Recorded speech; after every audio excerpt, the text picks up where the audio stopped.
Okay, I think it's good. And Professor, whenever you're ready. Okay, I'm ready. Okay. Okay, so I'll just start talking. It's good. All right, well, thank you very much for the invitation to speak today. It's a pleasure. So thank you for coming here on a Friday evening. My talk is going to be about something I only learned about myself maybe a month or two ago. So it was a bit risky doing this in a talk because there's a lot of different parts in this talk, but different things that make up the material. But I thought it was kind of an interesting story how everything fit together. And I don't know if anyone here likes to do crossword puzzles. I used to do crossword puzzles quite a bit. And I was sort of intrigued by the idea that you'd want to, fill in a clue and you didn't know the answer. And then maybe you would figure out cross clues, and that would give you sort of hints as to what the word might be, right? By looking at the letters.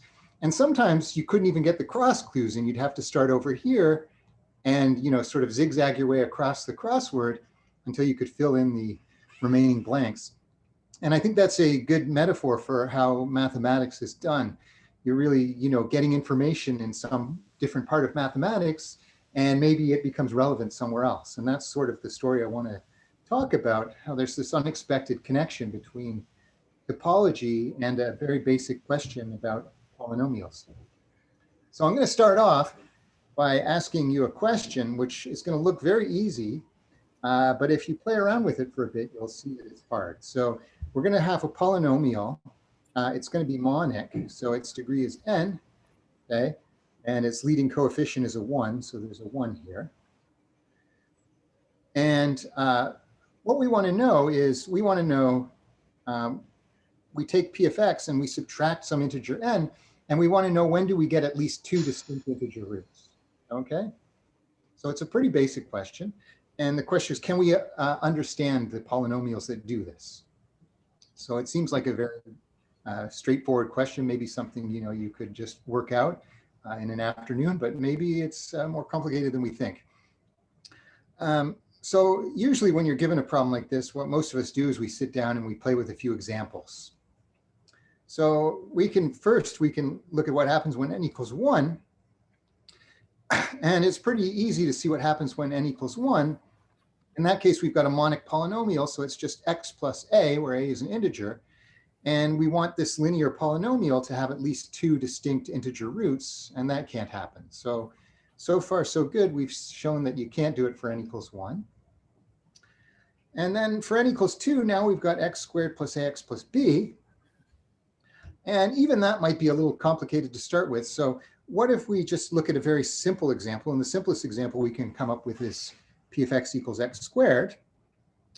And if you play around with it, you'll notice that if you subtract d squared, you get this factorization from difference of squares. So you get 2 zeros, right? You've got p of x minus d squared has roots plus minus d. So there we've got 2 distinct roots. So we've at least found one example that works. And what's nice about mathematics is sometimes, you do an example and it suggests how to do the general case, right? So this is one of these cases where we can see how to do all quadratic polynomials the same way, right? While we say x squared plus ax plus b, we can do this completing the square trick and we get this remainder. And well, I'll look at the case when a is even first. And in that case, we can just sort of do like we did last time, where we take a square, but now we have this error term we add in to sort of get rid of this. And if we do that, we'll get the same thing. We'll get 2 integer roots. So when a is even, it's all good. So that's nice. Now, what happens if a is odd? Well, if a is odd, it's not significantly more complicated. Notice that if we use the quadratic formula, we get these roots. And what we want is we want them to be integers.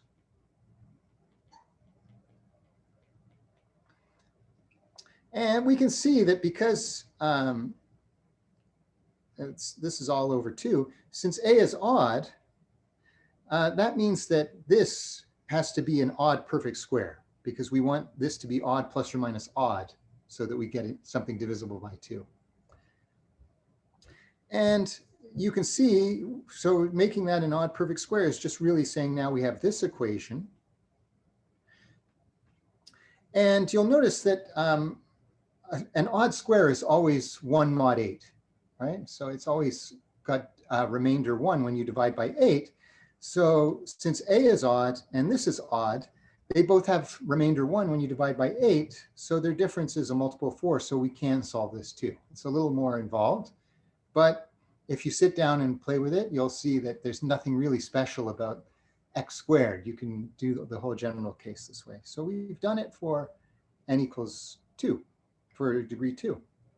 So far we're doing really well. And now I'm going to look at what happens when n is 3. Let me erase that.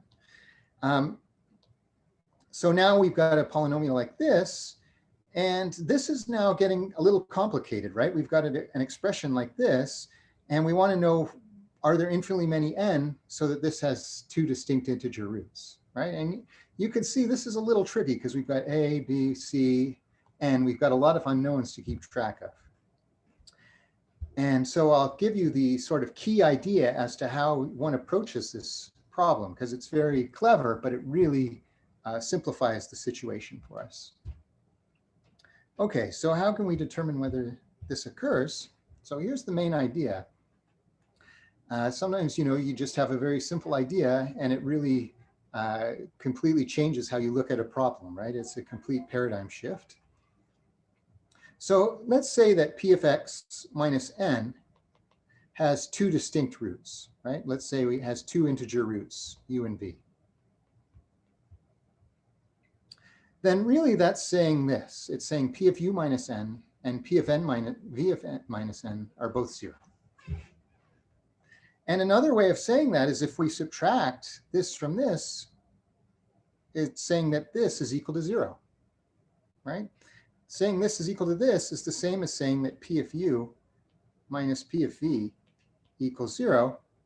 And of course, we have u not equal to v. So hopefully, this makes sense. The key point is that we're just saying p of x minus n has 2 distinct roots, integer roots, u and v is the same as saying this, okay? In some sense, right? If we can find this, then we know there's some n that gives us this. So, okay, I've just said this. This is the key equation, okay? So this slide is kind of just repetition, I guess, at this point. But this is where it gets kind of interesting. So this is going to take a little bit of manipulation, but let's look at what p of u minus p of v over u minus v is, right? Because basically we remember we want the top to be 0 and the denominator to be non-zero. So that's the same thing as saying this expression is 0. So if you look at p of u minus p of v, if I group the u cubed and the cube terms, we get this. And then we've got the squared terms, and then the linear terms, and then here are the constant terms. Okay. So all I've done is I've taken p of u minus p of v, but I've put the cubic terms first, the square terms, the quadratic terms next, the linear terms third, and this. And what's important here is, probably you all know,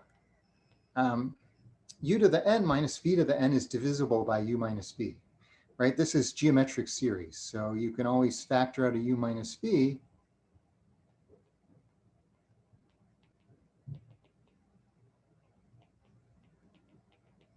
Oops. And you get this expression. And this is just geometric series, right? The same way you learned this, you have this nice expression. So we can factor out the u minus v, and we get the cubic term, the quadratic term becomes this, and the linear term doesn't change, and this becomes 0. So remember, what we're looking at is this quantity here, p of u minus p of v over u minus v. And so once we factor out the u minus v, all that's left is this. And so we're really now looking at integer solutions to this equation. Okay, now you might say, is this an improvement? I would say it is an improvement, right? Well, I'll show you in a second why it's an improvement, because we can actually show this has only finitely many integer solutions. But basically, at the expense of adding an extra variable, we've got two variables, u and v, we've really cut down on the number of unknowns, a, b, c, and n. Now it's just become a and b. And here's a theorem. And if you want to try to work it out on your own, you can stop listening to me for a bit. But there's only finite, if a and b are integers, there are actually only finitely many integer solutions to this equation. And I'll try to convince you of this fact, but maybe you can see why. Notice that I can always write u squared plus uv. 可以说话了，是不是系列那个就是？好。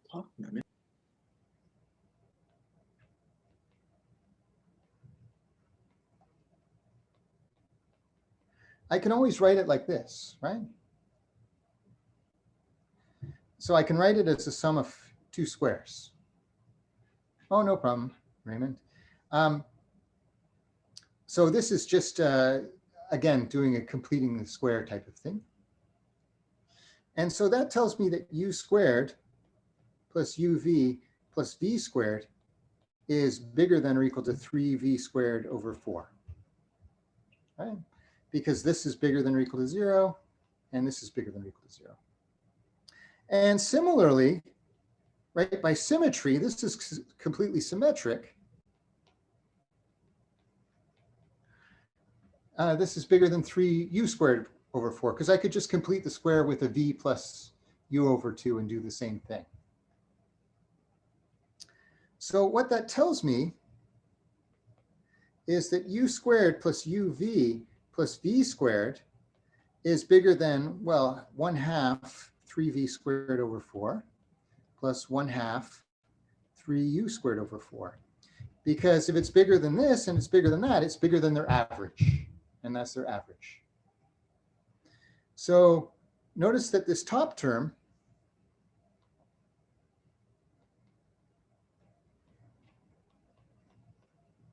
is equal to this, or is bigger than or equal to this. So what does it mean then if this is equal to this?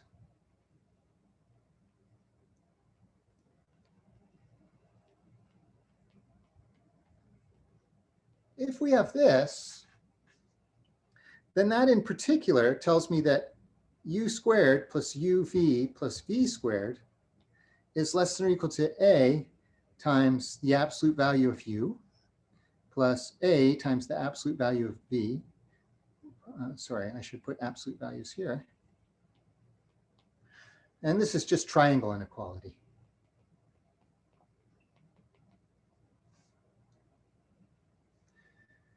And now this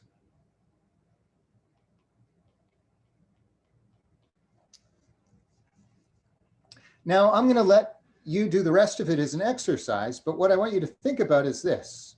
A and B are just fixed numbers. They're like 2 or 5 or something like this. And what happens as u and v get big, if either u or v gets big, this is going to quickly overshadow this, right? Because this is growing linearly in u and linearly in v, and this is growing quadratically in u and quadratically in v. So if u and v are big, if u or v is big, we get no solutions. So I'm not claiming that's a rigorous proof, but if you sort of follow the logic, the philosophy is that this part is growing much faster than this as u and v get big. And so it can't be, this can't cancel this. So we can't get 0. So that's the idea. Now we've done it for 1, we've shown there's no solutions when the degree is 1. When it's 2, we've shown there are always solutions. We can always find infinitely many n. And for degree 3, we've shown that it can never happen infinitely often. So if you're a mathematician at this point, you start to make conjectures. Maybe you think, oh, maybe 2 is it. Maybe after 2, there's nothing that goes on. But if you start searching for on a computer, you can quickly find examples like this. So here's a degree 4 polynomial. It looks pretty random. And believe it or not, there are infinitely many integers n, so that this has 2 integer roots.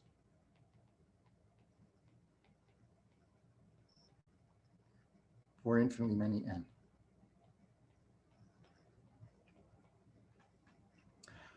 Well, and then you might think, well, maybe it works for every degree 4, but it doesn't, because this one is bad, x to the 4th plus x. And why doesn't x to the 4th plus x work? Well, we can do the same thing as before. We remember our philosophy is that if we look at this curve, that this polynomial being good is the same as saying, does this have infinitely many integer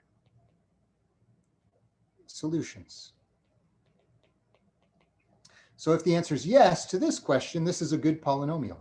And if the answer is no to this question, this isn't a good polynomial. So let's look at P of u minus P of v for this polynomial. Remember, our polynomial is x to the 4th plus x. And if we do it here, we do the exact same thing. We end up getting this equation. And so, oh, why is there a plus 2? Sorry, where was that question? Why is there a plus 2? Did I go too fast? Did I miss something?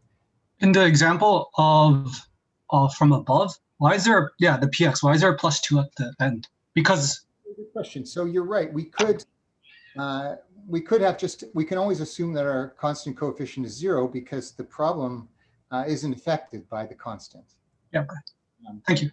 So you're right. I just put it down as an example, but you're right. We could just write plus 0, and that would also be an example, and it would be a simpler example. But in some sense, I want my example to look a bit surprising. So we'll see what happens at the end. Thank you. Oh yeah, sure, thanks. So where were we? We got our equation became this. So we're needing to find solutions to this equation, right? P of u minus P of v over u minus v equals 0 is the same thing as saying that this quantity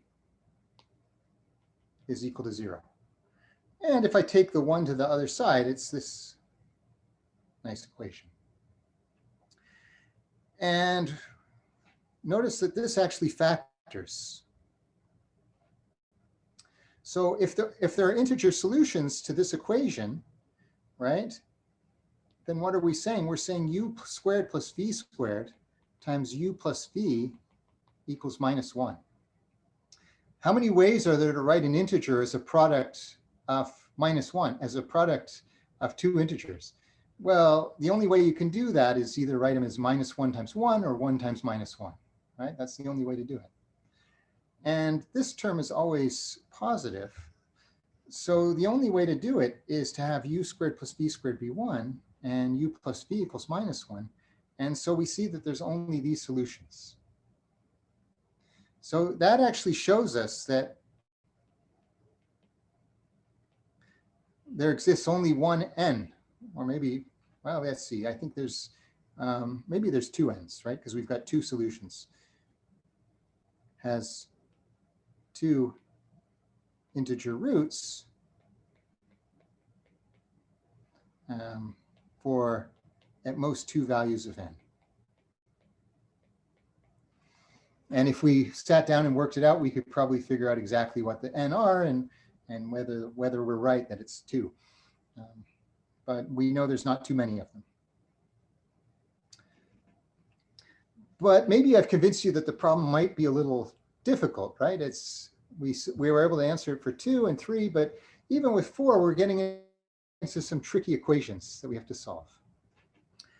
And what's amazing here to me is that this problem was solved in the 90s, and some of the solution uses facts from topology. So I'm going to talk a bit about that now. And I'm going to ask what the shape of the Earth is, and hopefully what's topology? Oh, that's a good question. So I'm going to tell you what topology is. It comes from the Greek. So, mathematics of open sets. Yeah, basically this sort of stuff. So no problem, Raymond. So what we're looking at is, I'll explain a little bit about what topology is. Basically, I'll answer your question later, but I promise I will, but I'll give some idea. I'm going to ask a motivating question, which is a little like from topology. And it's the question is, what's the shape of the Earth? And hopefully we all know that the Earth is shaped kind of like a ball. Maybe not a perfect ball, but essentially something ball-shaped. And we're pretty sure of that because now we can fly into space and we can take photographs from all different angles. And we say, oh, look, the Earth is definitely a ball. But even the ancients knew that the Earth was a ball. And this sort of ties in with the whole idea of a crossword puzzle, right? Because they didn't have necessarily direct evidence, but they had a lot of cross clues in their crossword puzzle, right? So they might have looked out at the sea when they were sailing, and they might have said, oh, look, the horizon has this curve to it. And that indicates that maybe there's some curvature to the Earth. And then people in the ancient times had ways of telling time that didn't involve the sun. They could see water being displaced over time. And they would notice that at some points, there would be the sun would be directly overhead and it would cast a shadow, but in a different part at the same time, it would cast a shadow, one direction or the other direction, right? So, and what all of these facts all together, all these observations, and smart people thinking about these things suggested was that the Earth was shaped like a ball. But one thing they probably didn't think about is how do we know the Earth isn't shaped like a donut, right? Because donuts are curved. If they had thought about that, probably as soon as they thought of a curve, they thought, oh, it's a ball. But they could have said, why don't we know that we're living on the surface of a donut? Even then, you could still be able to tell, right? Going into space, we can certainly tell that we don't live on a donut.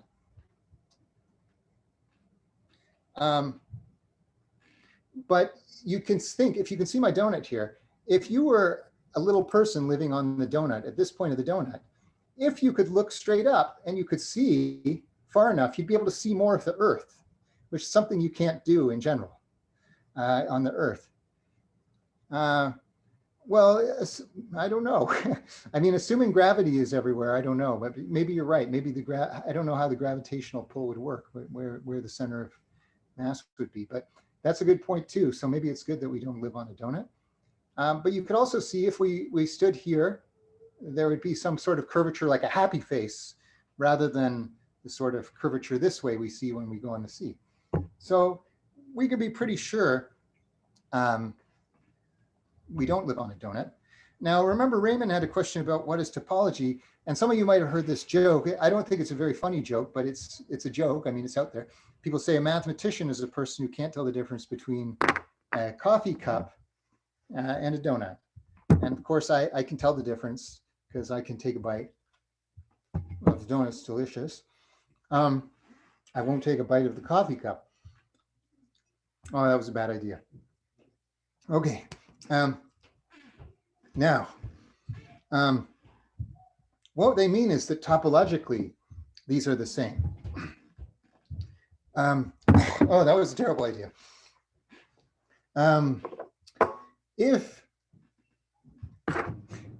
Okay, I won't eat any more donuts during the talk. Imagine this coffee cup was made out of clay that you could mold. Then you could imagine that I could slowly stretch it out, and I could use this as my sort of handle. I could take the handle and have this be the whole of the donut, and I could slowly deform it into something like this. Now, what I can't do is I can't deform this donut into a ball, right? I could, if I were allowed to break the donut, if it were made out of clay, break it and then sort of scramble it up again and make a ball. I could do that. But in terms of the topology, that's not allowed. So we're talking about continuously deforming something without gluing or breaking. And so when we talk about the topology of something, it's basically like taking a view from outer space, right? If you view something from outer space, you know, the sun is going to look like lots of other stars, right? But the sun isn't the same as other stars. When you have to break the cup too, you'd think, but you know, it's got this hole at the bottom. And if you look online, you can sort of see things, how they slowly sort of deform it by, you know, peeling it out. So the bottom line is that the hole doesn't go all the way through. And so that allows you to sort of deform it to a donut, but that's a good question. The point is you can't deform this into a ball. And the reason is you have this hole that's somehow unavoidable, that topologically it's the same. So in terms of topology, we're talking about seeing a shape from outer space, right? We're saying, what does a shape look like if I'm allowed to sort of deform it in a continuous way? But I don't care about how exactly it looks. Can you deform more rigorously? You know, I probably could. So imagine that what I want you to do is I want you to think about your shape as sitting inside of, let's say your shape sits inside of, in this case, R2, but maybe it sits inside of R3 or R4 or something like this. And you have some starting shape and you have some finishing shape. So these shapes aren't quite the same. Now imagine that at each time t,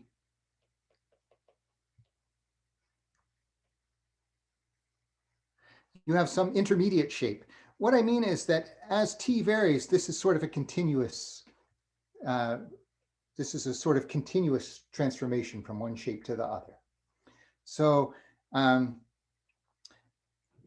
yeah, so as an example, one thing that can be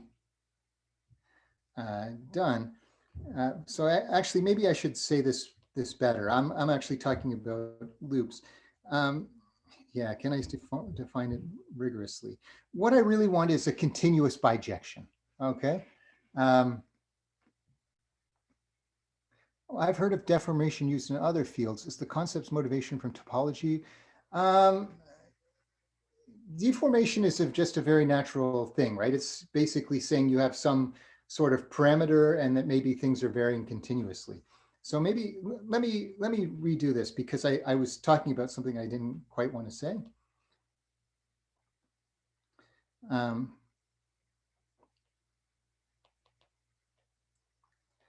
Imagine you have a continuous bijection from one object to the other object. So in terms of, I don't quite want to say deformation in this case, I just want to say what I mean by being topologically the same is I mean that there's a map, a bijection from this set to this set that's continuous and its inverse is continuous. So I can go back and forth.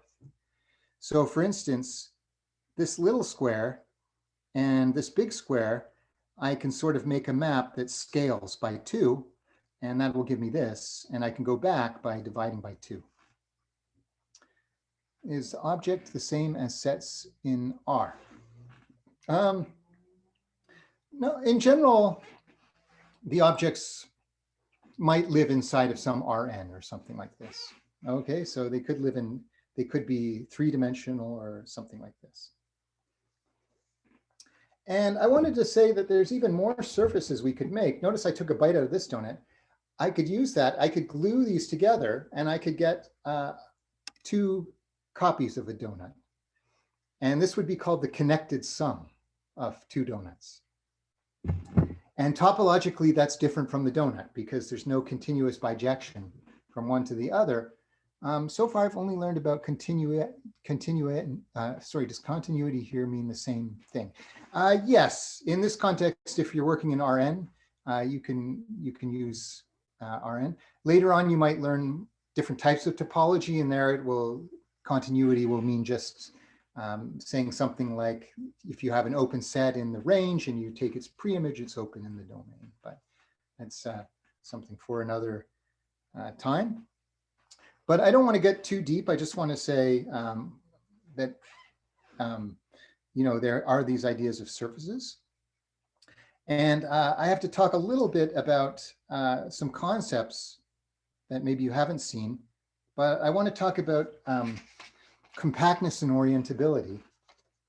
And probably when you were a kid, maybe you saw a Mobius strip, which is you take a strip of paper and you twist it and you glue together.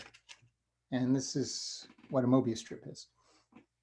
And notice if I were an ant on this Mobius strip and I was pointing perpendicular to where I was going at each step, well, if I went around the Mobius strip and came back, my arrow would be pointing the opposite direction when I got here, because there's only one side to this Mobius strip, right? I come out here and now my ant is pointing this way as opposed to this way.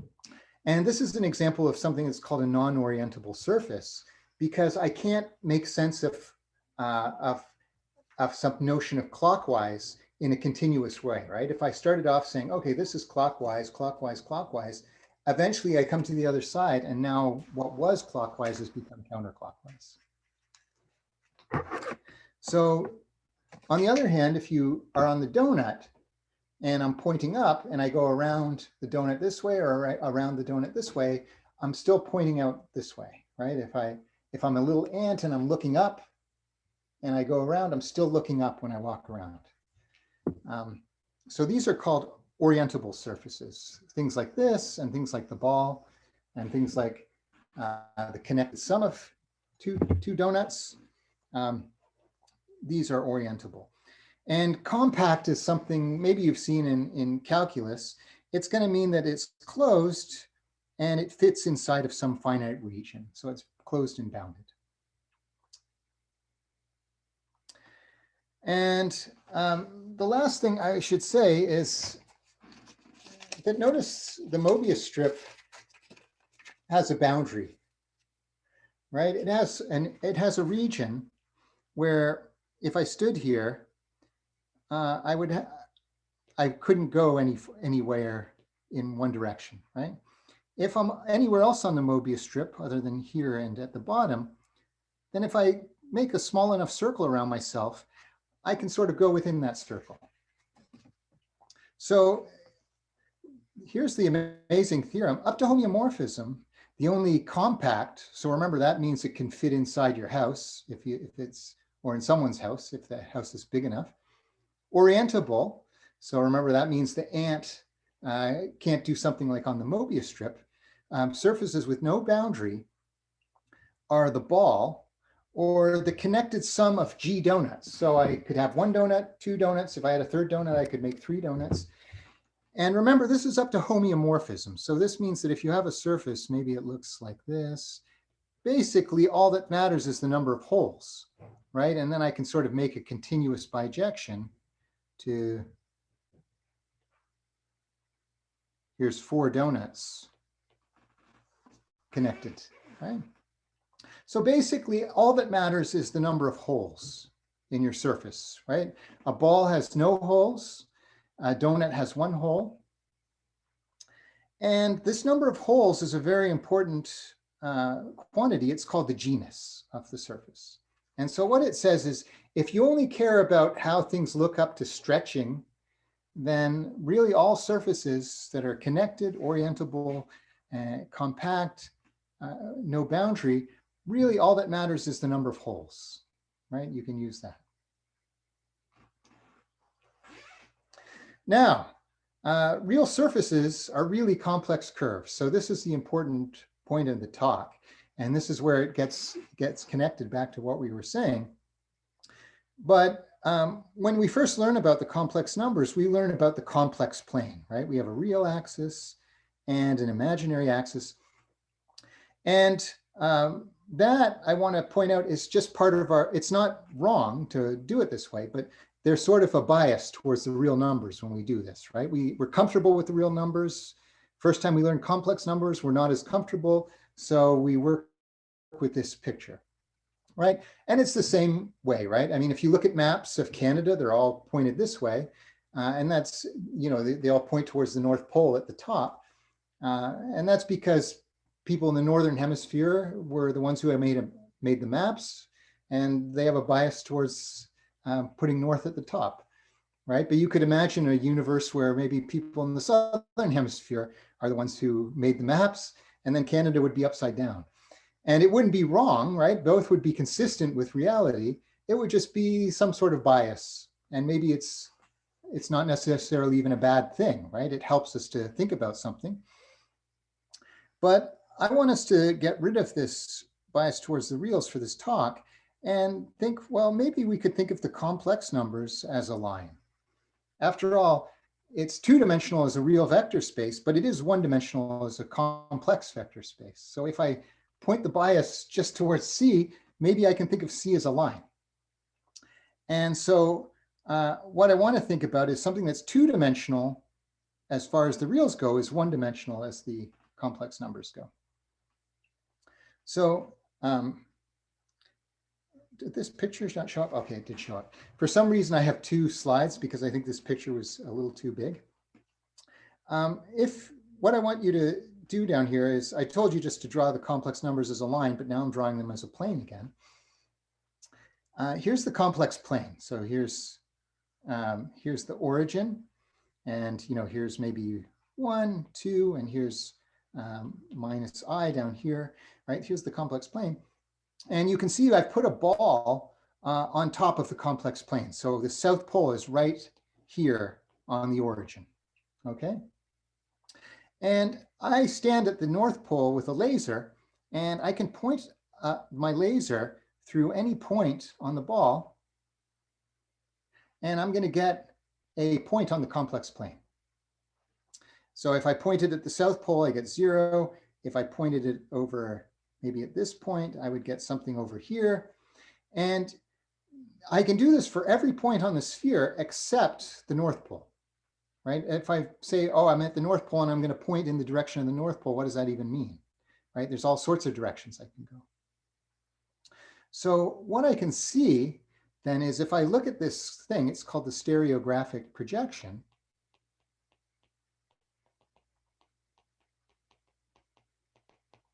It's really saying that the ball is really in bijection with the complex numbers, but with an extra point, which I'm going to call a point at infinity.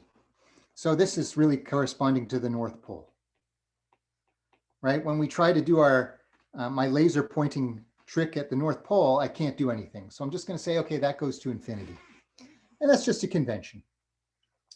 But notice that this ball is now a line, a complex line with an extra point at infinity, okay? And what's amazing is if we look at the donut, mathematicians in the 1900s or 1800s had figured out how to get what the curve is corresponding to the donut.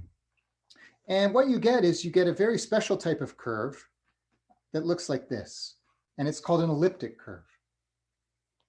So there's these things called elliptic functions, and they give the exact same bijection between these sort of elliptic curves here and points on the donut. But again, you also have some point on the donut that goes to infinity, right? You need to somehow fix a point on your donut to do this construction, just like we needed to fix a point on the sphere.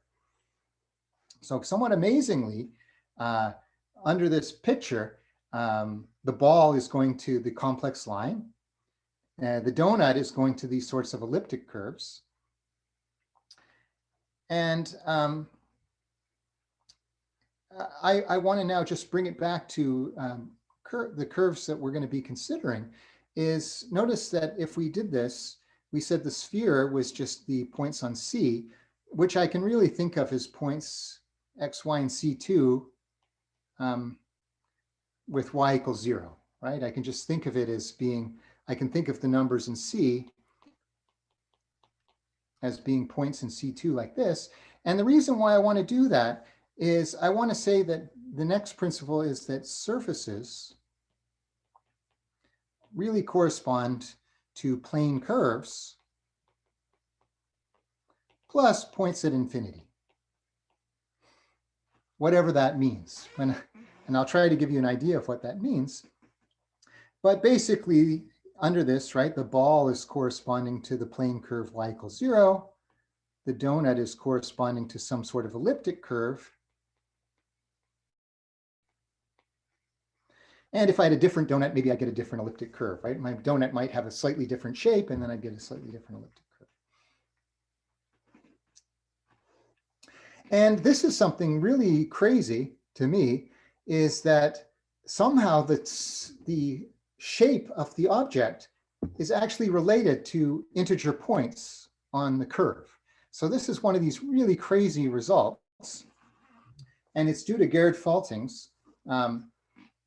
He did prove this in 1983, and really fantastic result. And I want to look at examples where we look at rational points on elliptic curves. And the first one I'm going to look at is x squared plus y squared equals 1. And if you've ever done Pythagoras' theorem, you know all the solutions can be parameterized, right? Perhaps you've seen this parameterization. And what that means is that really this curve looks like the ball. And maybe that sounds a little weird, but the idea is that the ball, remember that if we have the ball, we can associate to points on the ball, we can associate points in C. And then to each point in C,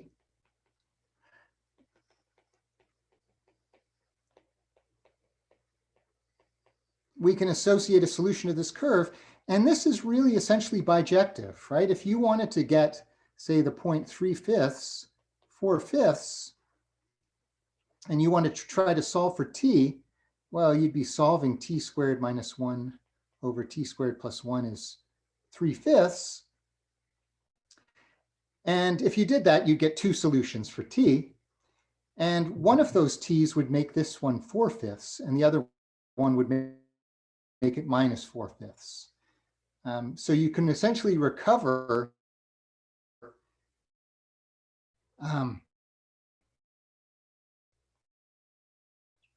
this bijectively. So there's continuous bijections from here to here and from here to here. So that's saying that this looks like the ball. So it has no hole. And you'll notice we have lots of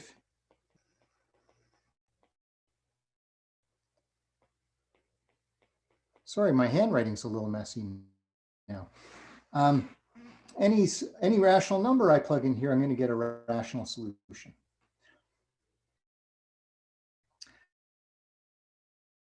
Now, harder, but if you look at this curve, and we said this was an elliptic curve, and it looks like a donut, it has genus 1.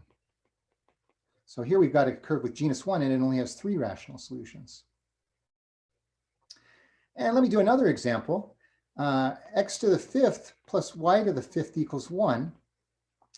If I asked you to find rational solutions on this curve, well, you could say, okay, let's write x and y over a common denominator d. So I could write. And then if I clear denominators,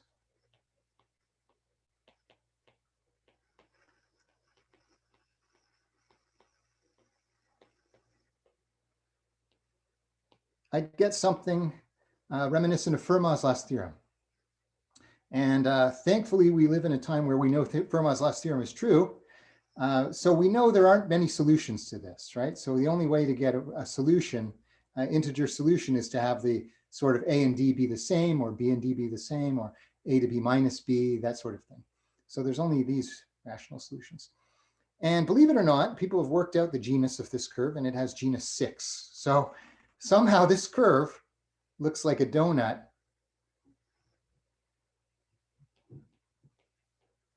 If you could see it as a surface, right? Realize that, take all the complex points, and that's some sort of curve, and then view that as a real surface, it looks kind of like this, which is kind of crazy. And here's the amazing theorem due to Faltings. So let's let p of xy be an irreducible polynomial. and let's say its coefficients are all rational numbers, then if p of xy equals 0 has infinitely many solutions, then this curve has to have either genus 0 or 1. So that is kind of amazing. So once you have genus bigger than 2, you can only have finitely many rational points, rational solutions to your curve. So even before, Falting's result was proven before Wiles proved Fermat's last theorem. So even before Wiles's proof, they knew there were at most finitely many integer solutions to the Fermat equation from Falting's theorem. And there's a related result due to Siegel, and I'll have to explain what this means. And it says that if you have integer solutions, not just rational, but integer, then basically the curve has to have genus 0. And more than that, it has at most 2 points at infinity. Now, I haven't really said what a point at infinity is, so I'll have to say that. How many points at infinity? I realize I'm going a little slow. Let me just go over this very quickly. If I want to know points at infinity, basically what you do is you look at the topmost terms, so in this case, degree 5, and you just factor it into linears. And you'll see this factors into 5 distinct linear factors. So this would have 5 points at infinity. So it's not so important, but there's some algorithm for computing the number of points at infinity. That's the important point. I'll skip that because I'm trying to finish on time. So now that we've taken this detour into topology, we remember we actually had a problem at the beginning where we were looking at polynomials so that p of x minus n has at least 2 distinct integer roots. And I don't know if you remember, but we said basically that was equivalent to looking at this curve, p of u minus p of v over u minus v, and saying it has does it have infinitely many integer points? Or infinitely many integer solutions, if you prefer. And remember, this was actually a polynomial because of geometric series. That was one of the things that came out. And what Siegel and Faltings tells us that the only way this can have infinitely many integer points is if the genus is 0 and we have at most 2 points at infinity. Okay? Oh, are you okay? I'm okay. I thought it was frozen.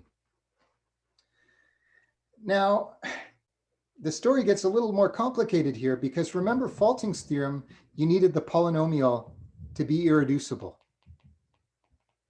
We needed this to be irreducible for Falting's theorem and Siegel's theorem.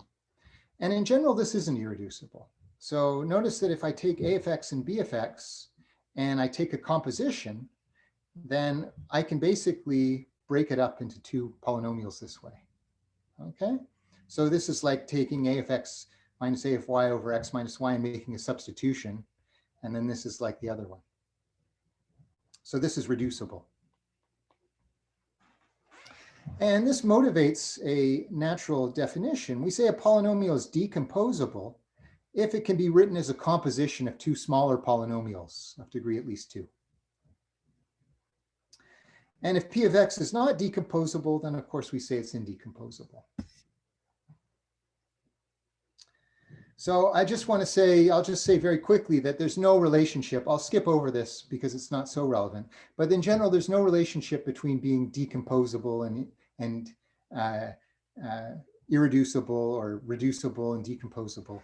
You can get examples of reducible that are indecomposable, reducible that are decomposable, so on and so forth. So there's no relationship between them. And I've just put down some examples here. But now this is the results I only learned about a couple of months ago, and I really read this paper really thoroughly. I really liked it. It's a paper due to Avanzi and Zagnier, 2 Italian mathematicians. It's from around 95. And they classify all the polynomials that have at least 2 integer roots for infinitely many n. They do a little bit more than that. And the story is quite fascinating how they do it. But to do that, we're going to need to introduce 2 different types of polynomials. So the first one is the ones you're all familiar with. So these are the power maps, x to the n. And I'll just remind you that if I take Zn and I compose with Zm, I'm getting x to the m to the n, and so I'm getting Zmn. Now, if you took 145 with me, you saw I took a lot of time on the Chebyshev polynomials. But in general, if you took 135, you probably saw de Moivre's theorem.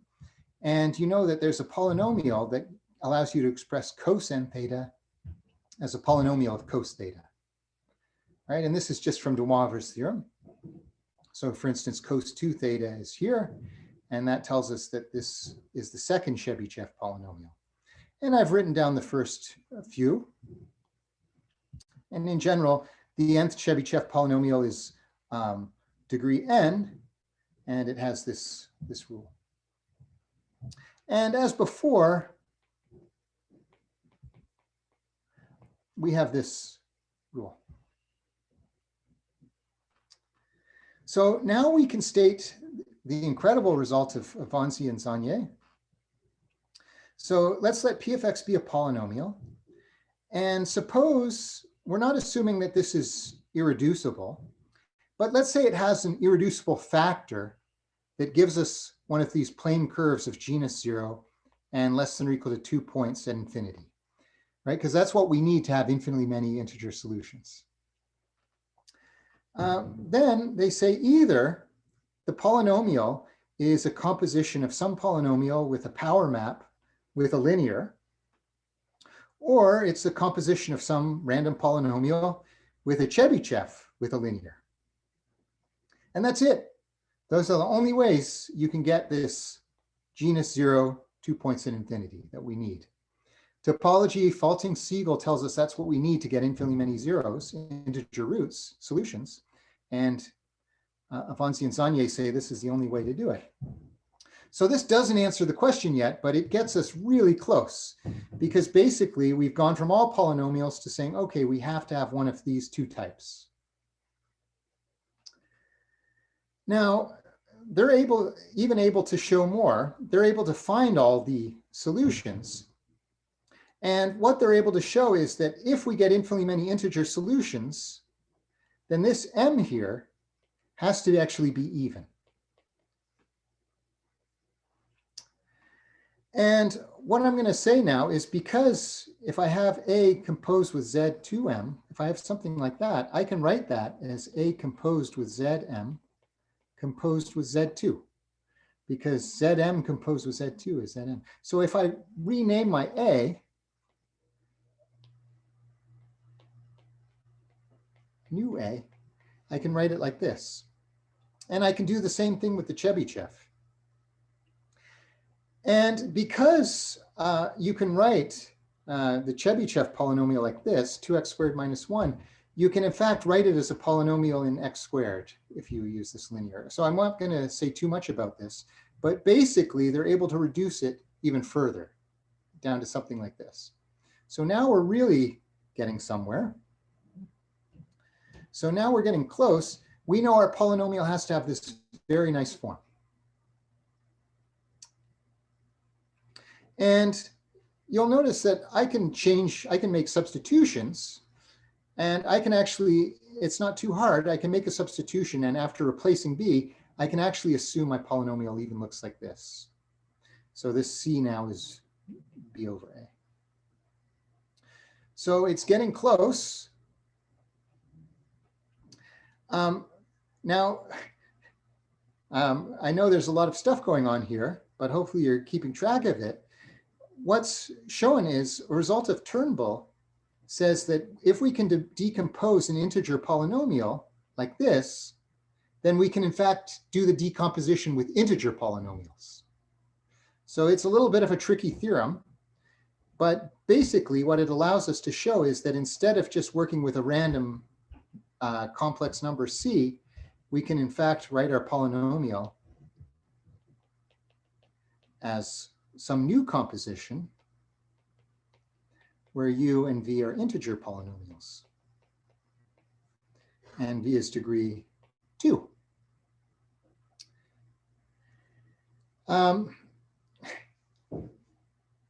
So let me just give you an example of Turnbull's result, just so you believe me.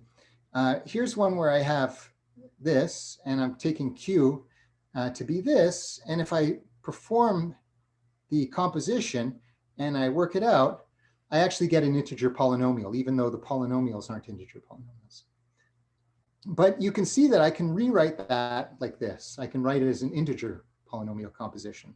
So now we've really reduced things. Vanzi and Zanye and Turnbull have taken us all the way here, that we really just have to understand polynomials that are of the form U composed with V, where V is a quadratic polynomial and U and V are monic.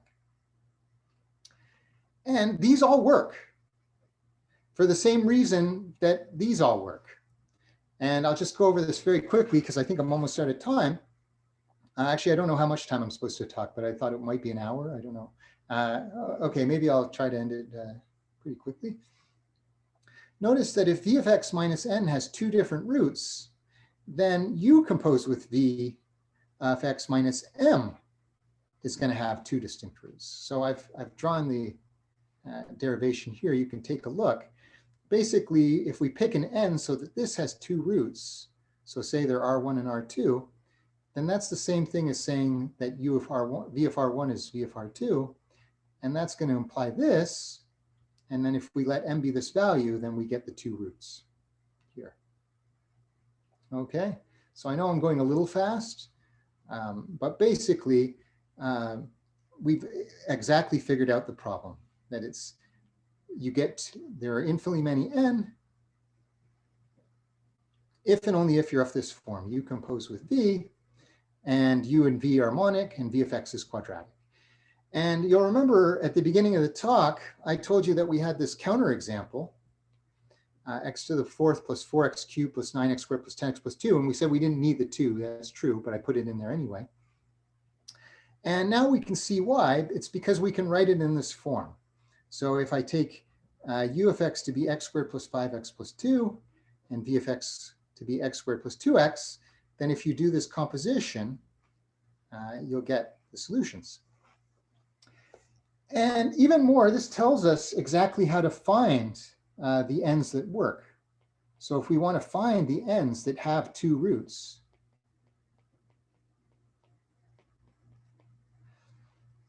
well, we start with our V of x, and it's x plus 1 squared minus 1. So I know that if I add 1 and subtract m squared, I'm going to get these two roots. And then when I apply U, I get U of m squared minus 1 for both of these values. So P of x minus U of m squared minus 1 is going to have these roots. So in other words, whenever n is of this form, that's exactly when we get two integer roots. So not only do we get the theorem, we get a description of the n in this case as well. Okay, so I know I went a little fast at the end. Hopefully it wasn't too bad. I realized I wanted to get through more stuff than maybe I was reasonable. But anyway, thank you very much for having me here. So I don't know if there are any questions or anything. Let me. Thank you for giving a talk. I'm going to stop the recording.